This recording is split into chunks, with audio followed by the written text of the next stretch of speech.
Hello friend, welcome to MKS physics classes. आज हम 11th class की फिजिक्स में डिस्कस करेंगे डायमेंशनल एनालिसिस, विमीय विश्लेषण। तो सबसे पहले हम इसकी डेफिनेशन देखते हैं। विमा की जो डेफिनेशन होती है वो होती क्या है। सबसे पहले हम देख लेते हैं। विमा को हम एक लार्ज ब्रैकेट में लिखते हैं और किसके फॉर्म में लिखते हैं, MLT। M मीन्स होता है मास, L मीन्स होता है लेंथ और T मीन्स होती है टाइम। मास का मतलब द्रव्यमान, लेंथ का मतलब लंबाई और टाइम का मतलब समय। ठीक है, इन तीनों को इस क्रम में रिप्रेजेंट करते हैं लार्ज ब्रैकेट में MLT के फॉर्म में। अब इनकी पावर होती है M की पावर A, L की पावर V, T की पावर C। इस तरीके से विमाएँ लिखी जाती हैं। तो विमाएँ जो हैं किसकी निकालते हैं, हम किसी भौतिक राशि की निकालते हैं।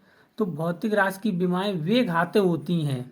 क्या होती हैं? वे घाते होती हैं जो भौतिक राशि के मात्रक को प्रदर्शित करने के लिए मूल मात्रकों या मूल राशियों पर चढ़ाई जाती हैं। एक बार और बता देता हूं मैं, विमाएँ क्या चीज़ें। भौतिक राशि की विमाएँ, जो भौतिक राशि की जो हम विमाएँ निकालते हैं ये क्या होती हैं, घाते होती हैं। भौतिक राशि की विमाएँ वे घाते हैं जो मूल मात्रकों पर चढ़ाई जाती हैं। अगर हम देखते हैं, द्रव्यमान का क्या हो गया, किलोग्राम, लंबाई का क्या हो गया, मीटर, समय का क्या हो गया, सेकंड। तो द्रव्यमान को इंग्लिश में क्या बोलते हैं, मास, और लंबाई को क्या बोलते हैं, लेंथ, और समय को क्या बोलते हैं, टाइम।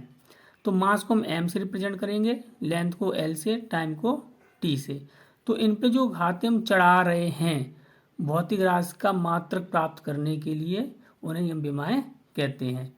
भौतिक राशि की विमाएँ वे घाते हैं जो या उस राशि के मात्रक को व्यक्त करने के लिए मूल मात्रकों पर चढ़ाते हैं, ABC। अब देखिए, विमाओं को पता करने के लिए अगर हमें किसी की भी विमाएँ निकालनी हैं, डायमेंशन किसी की भी फाइंड करनी है, तो सबसे पहले हमें फॉर्मूला पता होना चाहिए। ठीक है, अगर फॉर्मूला पता है और अगर मात्रक पता है, क्या पता है, मात्रक, तब भी हम विमाओं को निकाल सकते हैं। अब विमाओं को लिखने का तरीका तो आपको पता ही पड़ गया कि MLT और लार्ज ब्रैकेट में इसे क्लोज करेंगे। और क्या होती हैं, इन पे घाते चढ़ती हैं, ABC। जितने बार M आएगा उतनी यहाँ पर पावर, जितने बार L आएगा यहाँ पर लिखेंगे, जितनी बार T आएगा यहाँ लिखेंगे। जैसे हम बात करते हैं, सबसे पहले देखो कुछ तो विमाएँ हमें याद रखनी पड़ेंगी। जैसे हम द्रव्यमान की बात करते हैं, मास की बात करते हैं, तो इसका जो मात्रक होता है वो क्या होता है, किलोग्राम। और हम विमा की बात करें तो क्या होगा, M। अगर हम लंबाई की बात करते हैं तो लंबाई का मात्रक क्या होगा, मीटर, और विमा क्या होगी, L। ठीक है, विमा हमेशा जो हमारी भौतिक राशि होती है उसी पे होती है, जैसे द्रव्यमान की M, लंबाई की L। अब जैसे हम समय की बात करते हैं, समय का मात्रक क्या होता है, सेकंड, और विमा क्या होगी, T। अब लंबाई में देखो बहुत सारी चीज़ें आ जाती हैं, दूरी, गहराई, चौड़ाई, ऊंचाई। ठीक है, ये सब लंबाई में ही काउंट होंगी। अगर हमें इन तीन चीज़ों के बारे में पता है तो हम किसी भी फॉर्मूले की विमा हम फाइंड कर सकते हैं, किसी भौतिक राशि की हम विमा निकाल सकते हैं। जैसे सबसे पहले हम बात कर लेते हैं चाल। तो चाल इक्वल टू क्या होता है हमारा, दूरी बट्टे समय। ठीक है, तो ये हमें फॉर्मूला पता पड़ गया। अब वो फॉर्मूले से हम मात्रक भी फाइंड कर सकते हैं। दूरी का मात्रक क्या होता है, मीटर। ठीक है, और अपॉन को हम पढ़ते हैं प्रति, और समय का क्या होता है, सेकंड। तो चाल का मात्रक क्या होगा, मीटर पर सेकंड। अब हम विमा भी फाइंड कर सकते हैं, दूरी का मतलब क्या है, लंबाई, और लंबाई की विमा क्या होती है, L। ठीक है, अपॉन समय की विमा क्या होती है, T। तो T, तो इसकी चाल की विमा क्या हो जाएगी हमारी, LT-1। अब देखो मात्रक से भी निकाल के देखते हैं। M क्या है, मीटर का मतलब क्या है, कोई लंबाई है, तो लंबाई क्या होगी, L, और प्रति को क्या पड़े, अपॉन सेकंड की क्या है, टाइम की क्या होती है, T। तो क्या हो गई, LT-1। ऐसे ही हम निकालते हैं बेग इक्वल टू क्या होता है, विस्थापन अपॉन समय अंतराल, विस्थापन अपॉन समय अंतराल। अब देखो विस्थापन जो है ये आपका लंबाई में ही आ जाएगा, मैंने भी बताया था दूरी, विस्थापन, गहराई, चौड़ाई, ऊंचाई सब लंबाई में आएगा। तो विमा क्या हो जाएगी इसकी एल, और टाइम की, समय की क्या हो जाएगी टी। तो इसकी डायमेंशन क्या हो गई एल टी माइनस 1। ठीक है, अब हम त्वरण की निकाल के देखते हैं। त्वरण, त्वरण इक्वल टू क्या होता है वेग परिवर्तन अपॉन समय अंतराल। तो हम वेग की बात करते हैं, तो वेग की विमा अभी हमने निकाली, क्या निकाली L T minus 1, L T minus 1, और समय की क्या होगी टी, और ये पावर अभी इस पर कितनी है 1, ऊपर जाएगी तो माइनस की हो जाएगी। हमेशा याद रखना अगर पावर वाले टर्म को अंश या हर में कर रहे, अंश से हर में कर रहे हो या हर से अंश में कर रहे हो तो उसका साइन चेंज हो जाता है।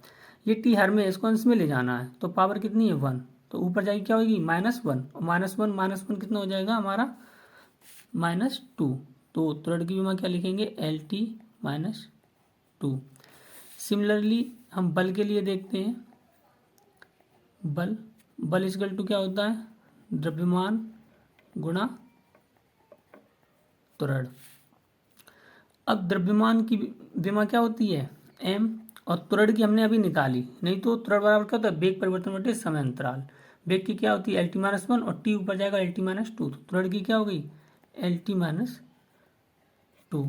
तो बल की विमा क्या होगी एम एल टी माइनस 2। और किसकी निकाल के देखते हैं, हम निकाल के देखते हैं कार्य की।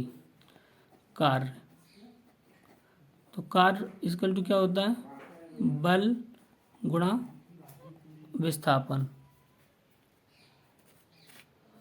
बल की विमा क्या होगी एम एल टी माइनस 2, अभी हमने फाइंड की। विस्थापन की क्या होगी एल, तो क्या होगी कार्य की M L two T minus 2। देखो कार्य बोलो या कोई भी ऊर्जा बोलो, उसकी विमा हमेशा होगी M L two T minus 2, चाहे स्थितिज ऊर्जा हो, चाहे गतिज ऊर्जा हो, चाहे स्प्रिंग ऊर्जा हो, ठीक है, चाहे गुरुत्वीय स्थितिज ऊर्जा हो, चाहे घूर्णन गतिज ऊर्जा हो, चाहे रेखीय गतिज ऊर्जा हो, उनकी विमा क्या होंगी M L two T minus 2। अब देखो अगर आपके पास कोई विमा दे रखी है तो उस विमा से आप मात्रक भी फाइंड कर सकते हैं। कैसे, देखो कोई विमा दे रखी है एल टी माइनस 2, ठीक है। एल किसे रिप्रेजेंट करता है लंबाई को, किसको लंबाई को। टी किसे रिप्रेजेंट करता है सेकंड को। तो लंबाई को हम क्या लिखेंगे दूरी, क्या लिखेंगे दूरी, और माइनस है ना तो माइनस का मतलब होता है अपॉन, ठीक है। क्या हो गया दूरी, तो टी का मतलब सेकंड और सेकंड का स्क्वायर। अगर हम दूरी को ही हम क्या लिख सकते हैं विस्थापन, क्या लिख सकते हैं विस्थापन, ठीक है ठीक। और अपॉन ये क्या है, सॉरी ये टी क्या था हमारा समय था, समय है यहाँ पे, तो क्या लिखोगे समय का स्क्वायर। एल एक लंबाई है, लंबाई में क्या आता है दूरी विस्थापन ये आते हैं, तो एल को हमने दूरी लिखा और दूरी भी किस में होगी विस्थापन, ठीक है। लेकिन इनमें डिफरेंस है बहुत बड़ा, ये सदिश राशि ये अदिश राशि, अभी समझने के लिए देख लीजिए। और टी क्या है समय, और समय का क्या रहा स्क्वायर। अब विस्थापन का मात्रक क्या होता है मीटर, अपॉन का मतलब प्रति, और समय का मतलब क्या होता है सेकंड, और सेकंड का स्क्वायर, तो इसका मात्रक क्या गया मीटर पर सेकंड स्क्वायर। तो इस तरीके से हम विमा से मात्रक भी निकाल सकते हैं। अब आपको पता है मीटर पर सेकंड स्क्वायर किसका मात्रक है त्वरण का, ठीक है। एक और देख लेते हैं हम कोई सा भी, सपोज दैट हम देख लेते हैं M L two T minus 2। M का मतलब क्या है द्रव्यमान, एल का मतलब क्या है लंबाई,